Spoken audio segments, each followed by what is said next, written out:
Hi, this is Antonina and this video is for anyone who is interested in sustainable fashion. This video is going to be about Depop platform, and me as a buyer, I'm going to share my tips on how I find amazing things, how I thrift and hunt for super cool, fashionable things on Depop that cost not much, and of course the concept of reusing is something very dear to my heart. My overall experience with Depop is very similar to thrift market. You have to be patient. You have to go there with a specific mindset that you wouldn't find everything in 1 second. You have to be patient. You have to be willing to browse, to check, to compare. They really were able to create that offline experience online, especially now when I can't go to physical market. I really want that thrift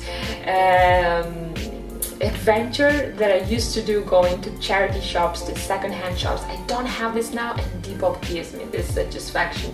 And today I'm going to share my top 5 tips on how to be a successful thrift hunter on Depop. So tip number 1, keep in mind that there are different types of sellers. So first thing I do when I like the item, I go and check the captions on the profile of the seller. You can learn so much more about the actual seller when you read their captions. Then I check the rules of the seller. They might have no return policy, they might have strict rules for shipping and so on. So it's always good to DM them before buying, before checking out, because in this way you can avoid misunderstanding.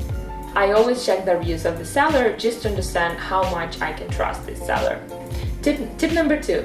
See if the seller can make a discount for you. You can always direct message to the seller about the final price or offering some bargain deal before actually buying. And lots of the sellers do bundles, which means they sell 3 products with the 10% discounts, 4 products with the 15% discounts, and so on. So always check for the bundles as well.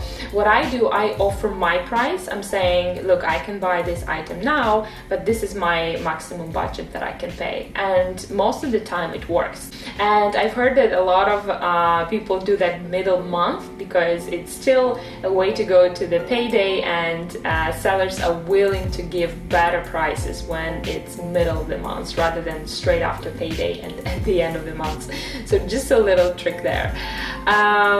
Take into account also the shipping fee, because that might vary in Europe and worldwide. Tip number 3, communication with the seller is crucial. So make sure that if you're not happy with the pictures on display, ask for additional pictures or pictures in the daylight that you can see the item better.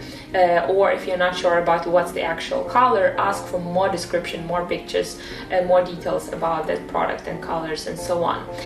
And make sure that you purchase through the app, because then Depop as a mediator can help you to resolve any disputes. If you are purchasing outside the app with not using the checkout, then the risk is all on your side. So I wouldn't advise that. Tip number 4, in order to make sure you're not buying a counterfeit, and for example, if you're buying luxury good that is authentic, try to ask for any documents, I don't know, bag, passport, that would prove this authenticity. And lastly, tip number 5 is packaging. What I do, I insist on the green packaging. So I ask specifically the seller not to package in extra layers of plastic, and I just want a paper package with a paper with a card box, and that's enough for me. So you can do that as well, and some sellers, they proactively offer green pack. So I hope these tips were useful for you. You can find also on my Instagram highlights the Depop picks that I have in my wish list. Thank you so much for watching, and have a good day. Bye!